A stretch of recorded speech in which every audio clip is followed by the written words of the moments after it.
Masya Allah, inilah 5 mukjizat Nabi Muhammad yang sangat menakjubkan. Mukjizat-mukjizat ini merupakan anugerah besar yang telah Allah berikan kepada Rasulullah. Mukjizat yang pertama yaitu bisa berbicara dengan hewan. Nabi Muhammad dahulu memiliki kemampuan untuk berkomunikasi dengan hewan, yang merupakan tanda keistimewaan dan mukjizatnya. Salah satu kisahnya adalah saat seekor serigala berbicara kepada seorang penggembala untuk mengakui kenabian Nabi Muhammad, yang membuat sang penggembala sangat terkejut. Kisah lain menceritakan tentang seekor unta yang mengadu kepada Nabi tentang perlakuan buruk pemiliknya yang mempekerjakannya tanpa belas kasihan. Nabi kemudian menasihati pemilik unta tersebut untuk memperlakukannya dengan baik. Peristiwa-peristiwa ini menunjukkan bagaimana seluruh makhluk Allah termasuk hewan mengakui kebesaran dan kenabian Rasulullah SAW.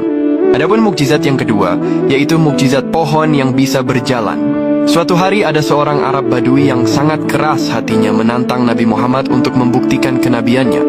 Nabi kemudian menunjuk 2 pohon yang letaknya berjauhan dan memerintahkan salah satunya untuk datang. Atas izin Allah, pohon itu bergerak dengan mencabut akarnya dari tanah, lalu berjalan menghadap Nabi. Setelah sampai, pohon itu mengucapkan salam kepada beliau. Kemudian atas perintah Nabi, ia kembali ke tempatnya semula. Peristiwa ini membuat Arab Badui tersebut takjub dan bergetar hatinya. Ia akhirnya beriman dan bersyahadat di hadapan Rasulullah. Adapun mukjizat yang ketiga, yaitu mukjizat air memancar dari jari. Mukjizat ini terjadi beberapa kali dalam kondisi darurat, salah satunya pada peristiwa perjanjian Hudaybiyah. Saat itu, para sahabat yang kehausan dan membutuhkan air untuk berwudu hanya memiliki sedikit persediaan. Nabi Muhammad kemudian meletakkan tangannya ke dalam sebuah wadah kecil. Dengan kuasa Allah, air memancar deras dari sela-sela jari jemarinya. Air yang sedikit itu mencukupi kebutuhan seluruh pasukan yang berjumlah ratusan orang. Bahkan masih tersisa setelah semua orang berwudu dan minum. Peristiwa ini menunjukkan bagaimana Allah memelihara hamba-hambanya dan memberi keberkahan melalui perantara nabinya.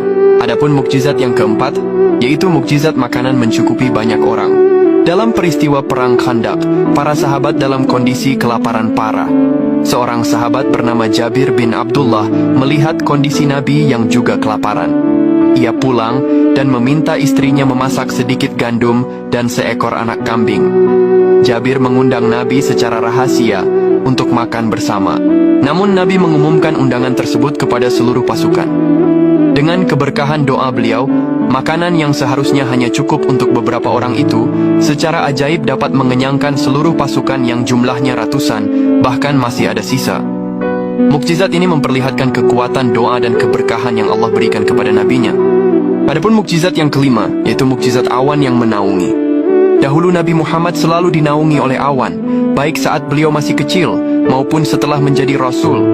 Salah satu kisah yang terkenal adalah saat beliau kecil ikut pamannya Abu Talib berdagang ke Syam. Seorang pendeta bernama Buhaira melihat tanda-tanda kenabian pada diri Nabi Muhammad kecil, termasuk awan yang selalu menaunginya dari terik matahari. Setelah dewasa, mukjizat ini juga terus terjadi dan menunjukkan perlindungan ilahi yang senantiasa menyertai beliau dalam setiap perjalanan dan aktivitasnya. Ya Allah, semoga kita semua mendapatkan syafaat Nabi Muhammad di akhirat kelak. Amin. Allahumma salli ala Sayyidina Muhammad.